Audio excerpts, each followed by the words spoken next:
Conakry, 21 octobre 2020. Merci de l'attention et bienvenue dans cette édition de Voici le sommaire. Bientôt la construction de plus de 10 000 logements sociaux en Guinée. Le programme a été lancé ce lundi par le chef de l'État, professeur Alpha Condé, par visioconférence et une initiative présidentielle qui vise à offrir à chaque Guinéen un toit.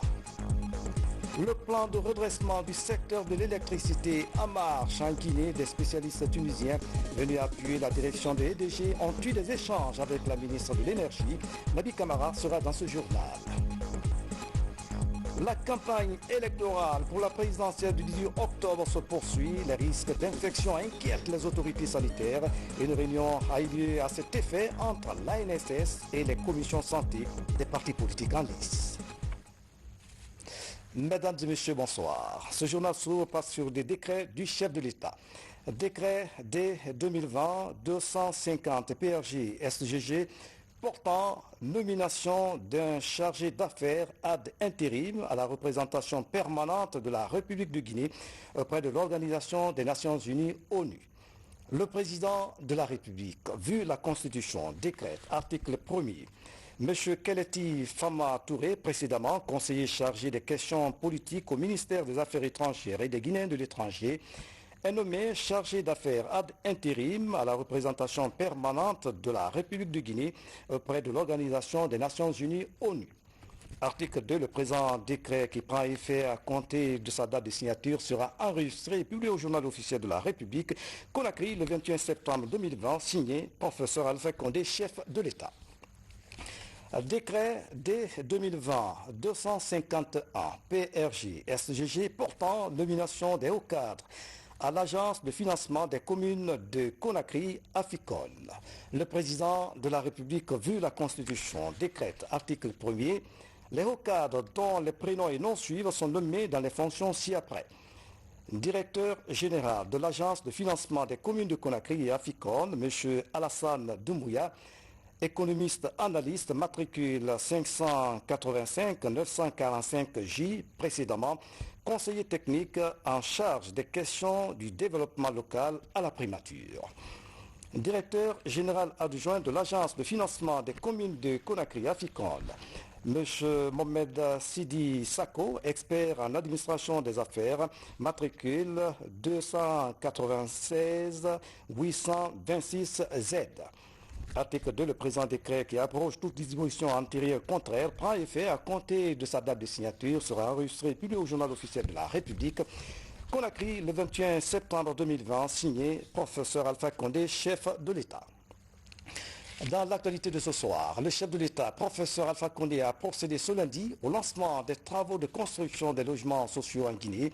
La première phase du projet porte sur la réalisation de 10 000 logements. Plusieurs personnalités ont pris part à cette initiative présidentielle. La démarche vise à offrir à chaque Guinéen un toit. Le compte-rendu est signé de Sanassi Keita. C'est ce lundi 21 septembre 2020 que le programme présidentiel de construction de logements sociaux a été lancé par le président de la République. L'AGIFIL, agence guinéenne pour le financement du logement, est chargée de piloter cet ambitieux programme du professeur Alpha Condé qui consiste à améliorer considérablement les conditions de vie de chaque famille guinéenne en lui offrant un toit. Il est de ma vision d'offrir un toit à chaque famille guinéenne. Dès mon accession au pouvoir, j'ai pris l'engagement d'améliorer les conditions de vie des populations guinéennes.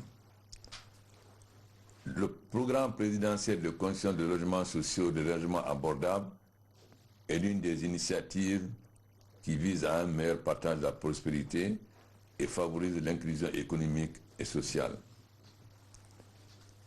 Un logement décent n'est pas seulement un élément de confort ou de sécurité, c'est aussi l'une des dimensions importantes pour la dignité humaine. Nombreux sont nos concitoyens qui vivent dans la précarité et qui ne peuvent pas trouver un logement décent et adapté à leur situation économique. Disposer d'un logement décent est en effet une condition d'épanouissement personnel et familial. C'est pourquoi j'ai instruit mon gouvernement d'inscrire la problématique de logement au rang de plus haute priorité. l'Agence guinéenne pour le financement du logement à Guifil, que j'ai mise en place, est l'instrument de réponse à la problématique du logement. Aujourd'hui, marque le point de départ du programme de logements sociaux et des maisons abordables par l'ouverture de la campagne pré-souscription en ligne et auprès des départements ministériels. Ce programme, dans un premier temps, est destiné aux agents de l'État et en priorité aux agents des services sociaux de base, notamment l'éducation et la santé, ainsi qu'à nos concitoyens du secteur de la sécurité et de la défense, en ce qui concerne les maisons abordables. Nous procéderons dans les prochains jours à la pose de la première pierre des travaux de construction de 10 000 logements sur les sites devant abriter la première phase du projet à Conakry et à l'intérieur du pays, notamment à Kindia, Mamou, Kankan et Zérekouré. Ceci marquera officiellement le démarrage des travaux de construction de logements sociaux des maisons abordables. L'État prend en charge les coûts des travaux d'aménagement du programme qui sont estimés à plus de 200 millions de dollars. Ces efforts du gouvernement doivent profiter aux acquéreurs et non aux spéculateurs. Je mets en garde le gouvernement et l'agence contre les risques spéculatifs. Aucune spéculation foncière ne sera tolérée. Je demande à l'Aguifil de veiller à l'inscription de clauses anti-spéculatives dans les contrats de vente de logement. Aucun logement acquis à travers ce programme ne fera l'objet de cession pour au moins 10 ans. J'ai mis en place un fonds de garantie hypothécaire pour protéger les familles des fonctionnaires, de même que nos hommes en uniforme, en cas de décès. Je me réjouis d'ores et déjà de la portée de cette phase initiale qui bénéficiera aux Guinéens et Guinéens sur toute l'étendue du territoire. Dans ce vaste programme de construction de logements sociaux, le président de la République, Prosper Alpha Condé, compte toucher toutes les couches sociales du pays. Quant aux maisons sociales, elles sont destinées aux autres catégories de Guinéens qui n'ont pas un salaire fixe. Ainsi, j'invite le directeur général de l'Aguifil, le ministre de l'Urbanisme et le Premier ministre à tout mettre en œuvre pour garantir la réussite de ce programme. Par ailleurs, je demande à l'équipe technique de procéder très rapidement au recensement des besoins spécifiques des agents de l'État. Nous devons distinguer les maisons abordables des maisons sociales. Les maisons abordables, c'est pour les fonctionnaires, les gens qui sont salariés. Donc, qui peuvent être remboursés par prélèvement automatique de leur salaire, selon la durée. Mais nous n'avons pas oublié les autres catégories de population, notamment le secteur informel, les petites vendeuses et autres. Donc, les maisons sociales seront faites pour ces catégories, parce qu'ils n'ont pas un salaire mensuel qui permet de rembourser. Donc, nous allons créer des conditions pour que ces personnes-là aussi puissent avoir accès à ces maisons que nous appelons sociales. Parce que quand nous disons une maison pour chaque Guinéen, il ne s'agit pas seulement d'une maison pour les fonctionnaires ou les cadres des entreprises qui ont un certain temps avant d'aller dans la retraite. Nous voulons que tous les paysans, l'artisan, la ménagère, etc. C'est ce qui est la distinction entre les maisons abordables et les maisons sociales. Nous verrons les conditions dans lesquelles ces différentes catégories peuvent avoir accès à ces maisons.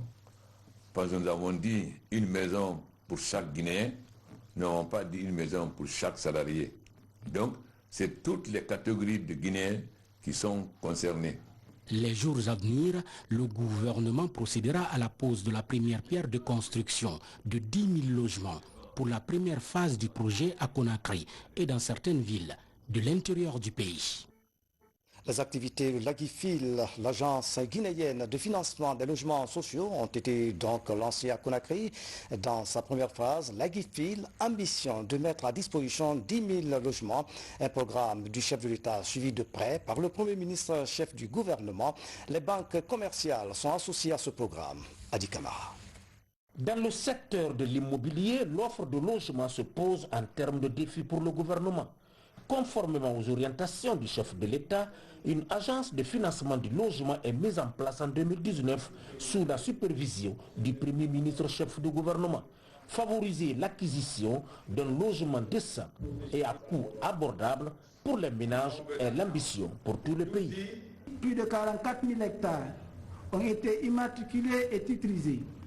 Une superficie totale de 350 hectares a été mise à la disposition des promoteurs immobiliers au titre de la première phase du programme.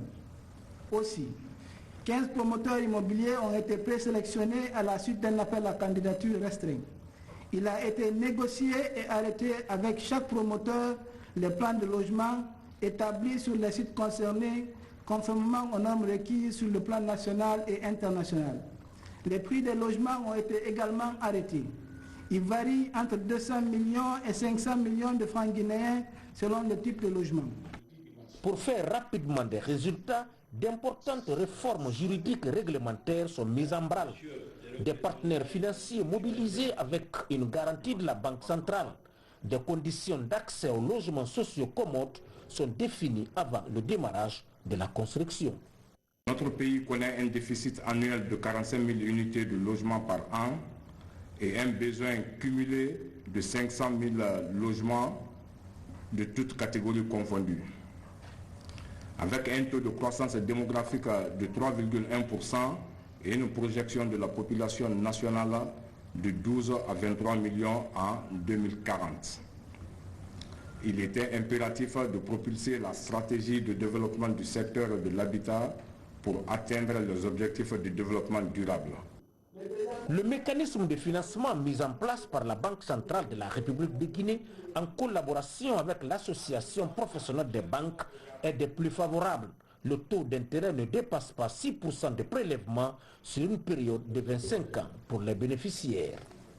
Le financement de l'habitat en général a toujours été au cœur des préoccupations de la Banque centrale, à la fois pour répondre aux besoins des populations en termes d'accès à un toit décent et pour diversifier les produits et services offerts à la clientèle des banques. Dans cette dynamique, la Banque centrale a participé depuis 1997 à plusieurs initiatives visant à mettre en place un mécanisme spécifique de financement de l'habitat en Guinée. Ma satisfaction est d'autant plus grande que c'est sous le leadership et sous l'impulsion du chef de l'État, le professeur Alpha Condé, que ce double objectif est en passe d'être atteint aujourd'hui. C'est en juillet 2018 que M. le Premier ministre, Dr Ibrahima Kassori Fofana, a invité l'APB à une réflexion sur les modalités et conditions de financement des logements sociaux par le secteur bancaire guinéen. À la suite de cet appel, notre association s'est immédiatement mise à la tâche pour fixer dans un document des dispositions particulières de financement de ce secteur vital et prioritaire pour votre gouvernement, conformément aux recommandations de M. le Premier ministre, à savoir un taux d'intérêt, un taux de sortie de 6% maximum, un mécanisme de refinancement des prêts auprès de la Banque centrale, la mise en place d'un fonds de garantie en vue d'assurer le bon dénouement des crédits et, troisièmement, la sécurisation foncière par la mise en place d'un mécanisme d'immatriculation de tous les terrains concernés au niveau de la conservation foncière. Ce programme présidentiel de construction va faciliter l'accès à la propriété immobilière en faveur des fonctionnaires d'une certaine catégorie sociale pour la première phase de 10 000 logements. Monsieur le Président, vous avez stabilisé l'économie guinéenne. Encore une fois, sans cette stabilisation, il n'est pas possible d'entreprendre des programmes comme celui-là. C'est le socle du développement. Ceci fait, nous en sommes dans la possibilité, après avoir désendetté le pays à travers le programme PPT, des endettements qui donnent une marge d'action, nous sommes en mesure d'entreprendre des programmes sociaux parce qu'ils doivent être soutenus par le budget de l'État. Pourquoi peut-on trouver aujourd'hui, ou pourrait-on trouver dans le cadre de ce programme, des logements à 200 millions au plus à 500 millions? C'est parce que derrière, vous avez voulu que le budget de l'État s'occupe de la viabilisation des terrains, aussi bien à Conakry qu'à l'intérieur du pays. Ce n'est pas les acquéreurs qui vont le financer, c'est l'État qui le finance. Vous avez voulu que l'État donne des terrains dans des conditions quasi gratuites aux promoteurs de manière à garantir un niveau de coût de logement abordable pour les usagers. Ce projet ambitieux du gouvernement démarre à Conakry ainsi que dans les capitales régionales de Kindia, Mamou, Kankan et Zérékouri. Une mission a déjà ciblé les domaines de construction.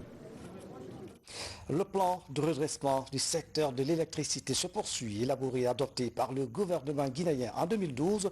Ce plan vise à rendre le secteur performant et durable au service des populations. Des spécialistes tunisiens venus appuyer la direction de EDG de la mise en œuvre de ce plan stratégique ont échangé avec la ministre de l'Énergie. Nabi Kamara revient sur les temps forts de cet entretien. C'est une mission d'assistance technique de la Société tunisienne d'électricité et du gaz en séjour dans notre pays qui a été reçu par la ministre de l'Énergie. Les experts de cette firme spécialisée en gestion et administration des sociétés d'électricité sont chargés de fournir un appui à la nouvelle équipe de direction de EDG afin de permettre à cet établissement public de poursuivre la mise en œuvre de son plan de redressement. Il y a les experts qui sont de la STEC, de la Société tunisienne d'électricité et du gaz de la Tunisie, qui sont venus ici et mobilisés pour accompagner et assister leurs homologues à EDG dans le domaine du transport, de la distribution, des finances et de commercial aussi, et même ressources humaines. Je pense que nous allons travailler avec EDG pour améliorer l'impact sur l'électricité de la Guinée. Parce qu'avec 1000 MW de la Guinée qui va bientôt, je pense que nous allons avoir un grand impact sur ça, pour les performances des courants en Guinée. Le plan de redressement du secteur de l'électricité en Guinée a été élaboré et adopté par le gouvernement guinéen en 2012. Une vision qui passe par la réalisation d'un programme d'investissement de grande ampleur sur financement de plusieurs bailleurs de fonds. C'est une entreprise qui a beaucoup de potentiel, mais qui doit se développer. Nous avons une équipe guinéenne en place qui est déjà recrutée et qui a besoin d'être renforcée afin que l'entreprise puisse atteindre ses objectifs. Parmi les défis auxquels est confronté EDG, on peut citer l'accroissement du taux d'accès à l'électricité, la fourniture d'un service électrique de qualité. L'autre image de l'actualité nationale, élection présidentielle du 18 octobre, la distribution des cartes d'électeurs se poursuit dans le pays. À Fria, l'opération suscite de l'engouement. Les citoyens sont massivement mobilisés pour retirer leurs cartes d'électeurs. Moussa Bangorassi, le reportage. Fria, la cité de la Lumune, à l'instar des autres villes du pays, a entamé les opérations de distribution des cartes d'électeurs. Ici, dans la sous-préfecture de Tormelin, ils sont nombreux, ces citoyens qui viennent retirer leurs cartes sous la supervision des délégués de la CENI.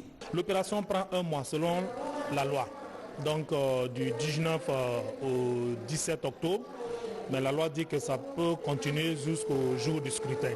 Donc jusqu'au jour de l'élection même, la distribution des cartes d'électeurs va continuer. Les autorités préfectorales étaient sur les lieux. Pour l'occasion, elles invitent la population au respect des consignes données par la commission de supervision afin de faciliter le travail. Je demande à ce que tout le monde parte chercher sa carte d'électeur pour voter le 18 octobre 2020 au niveau de sa circonscription électorale. Et nous sommes les administrateurs territoriaux. Nous devrons travailler en synergie avec la CENI. Nous venons les apporter notre coup de main, notre soutien pour que la population soit sensibilisée et que les gens viennent retirer leur carte d'électeur. FRIA a un total d'électeurs de 48 675.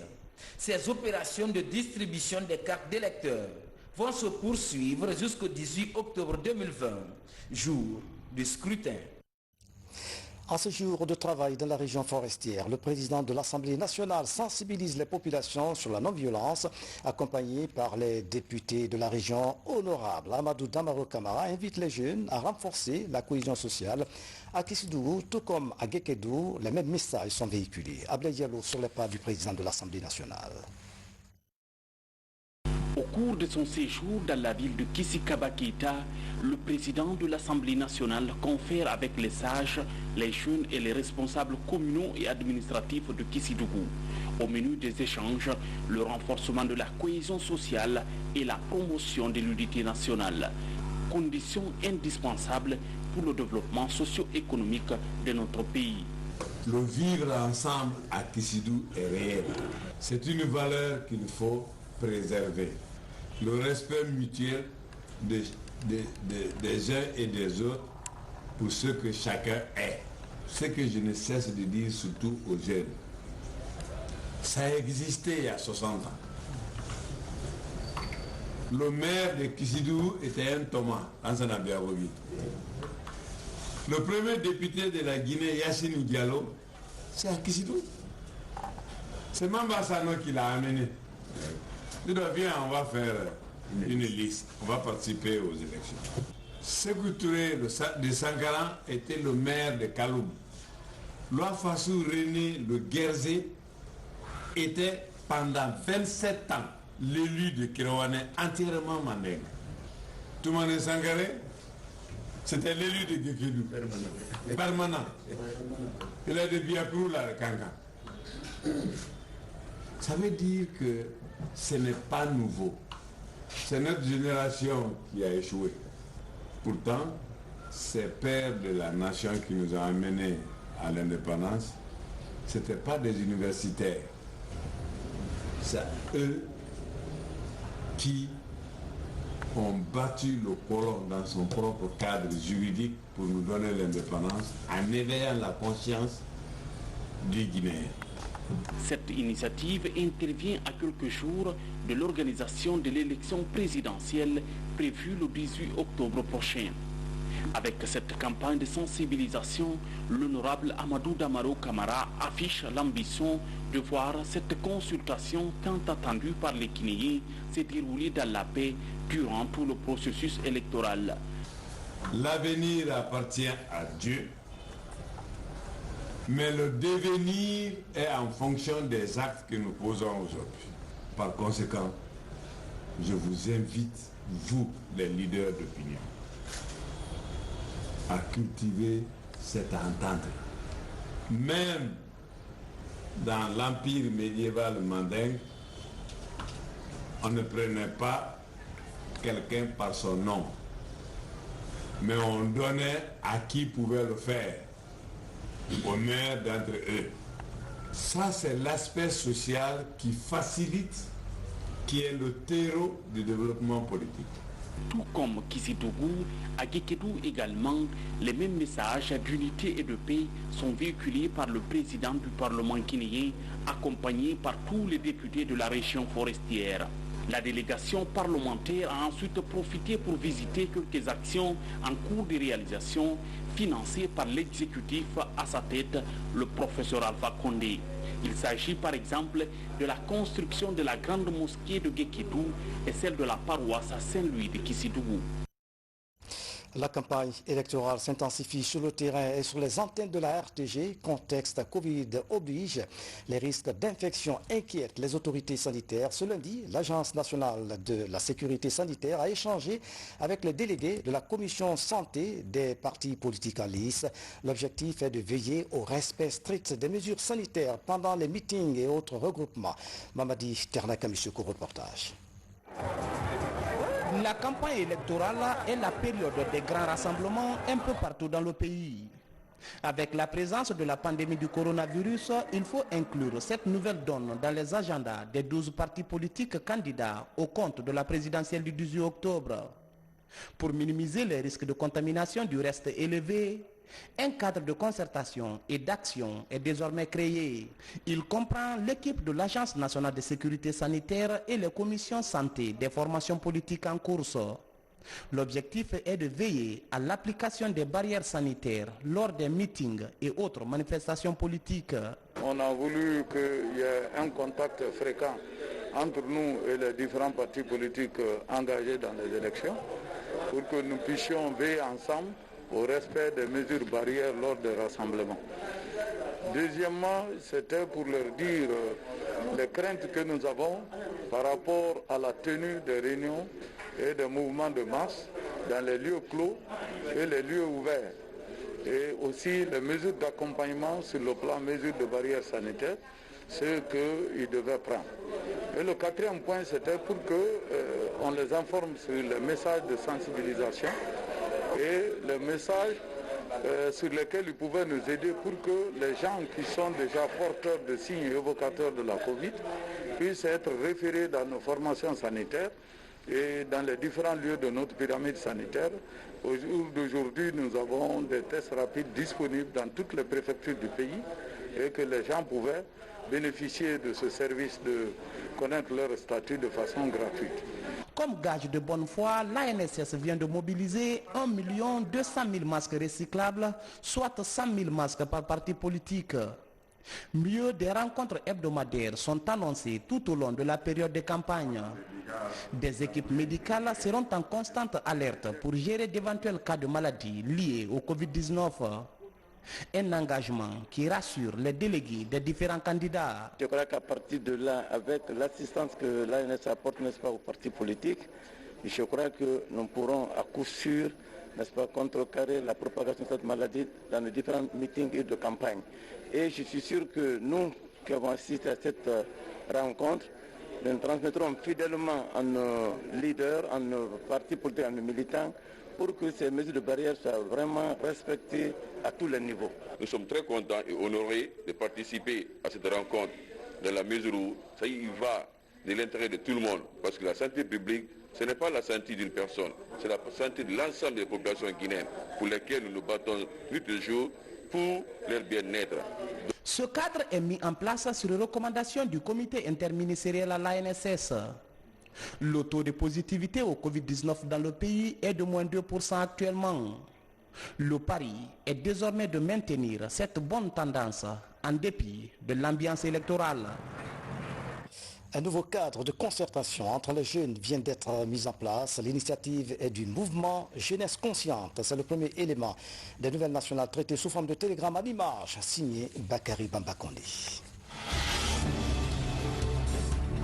Pour lutter contre le coronavirus, les femmes décident d'accompagner l'État guinéen. Il s'agit du réseau des femmes de l'intercentrale CNTG-USTG. Elles sensibilisent les populations et distribuent des kits sanitaires dans les ménages et lieux publics de Kaloum afin de lutter rapidement et efficacement contre la pandémie du siècle. Ce qu'on est en train de faire ici aujourd'hui, les autres le font dans la sous-région. C'est un programme qui s'étend jusqu'en décembre. Vous allez constater que même dans les pays européens, la maladie a repris. Donc on ne doit pas baisser les bras, on ne doit pas baisser la garde. Les femmes à l'honneur. L'ONG La Guinéenne de demain vient de le prouver. Cette organisation non gouvernementale a décerné des satisfecits aux femmes modèles, celles qui se sont illustrées dans leur domaine d'activité ces derniers temps, entre autres la saponification, la teinture ou encore le commerce. Une façon d'encourager cette couche pour assurer l'équité du genre dans le travail. L'ONG La Guinéenne de demain est une ONG créée en 2019 par des femmes émergentes. Nous partons sur le terrain. Nous essayons de faire des enquêtes d'abord avant d'élaborer un projet. On part voir la population de base. On fait des enquêtes avec ceci pour pouvoir acquérir des vraies informations. 5 mois après son décès, les proches de Sékou Kourouma se souviennent de l'homme. Ils veulent l'immortaliser par la reconnaissance de ses œuvres. Lors de ce symposium à la Maison de la Presse, les collaborateurs et amis rappellent les bienfaits de l'ex-ministre secrétaire général du gouvernement. C'est un monsieur qui a aimé son pays. C'est un monsieur qui a aimé son village. C'est un monsieur qui a aimé Kouroussa. Sékou Kourouma, s'il y a la formation, le ministre Kourouma, il donnait toujours de l'opportunité. Dans la cité aurifère de Sigiring, un opérateur économique vole au secours des populations. Barou Koulibaly vient d'offrir à la préfecture un camion sapeur-pompier de 10 000 litres d'eau pour lutter contre tout éventuel incendie et un autobus de 115 places assises au Mandin Football Club. Ça a été une initiative personnelle. J'avais déjà un programme préétabli. Mais comme ce programme a coïncidé avec d'autres problèmes, on a essayé de joindre pour essayer de faire d'une pierre deux coups, c'est tout. À Yimbaya Faban, dans la commune de Matoto, un autre opérateur économique s'engage aux côtés des populations. Elhadji Doumbouya a mobilisé la jeunesse du quartier pour assainir leur localité. Objectif, lutter contre toutes les maladies liées à l'insalubrité, surtout en cette saison pluvieuse. Le minimum, l'effort qui doit l'accompagner, c'est pour pouvoir réunir les jeunesses et réellement qu'on s'entend sur un groupement qui s'annonce le nom La Guinée avant tout.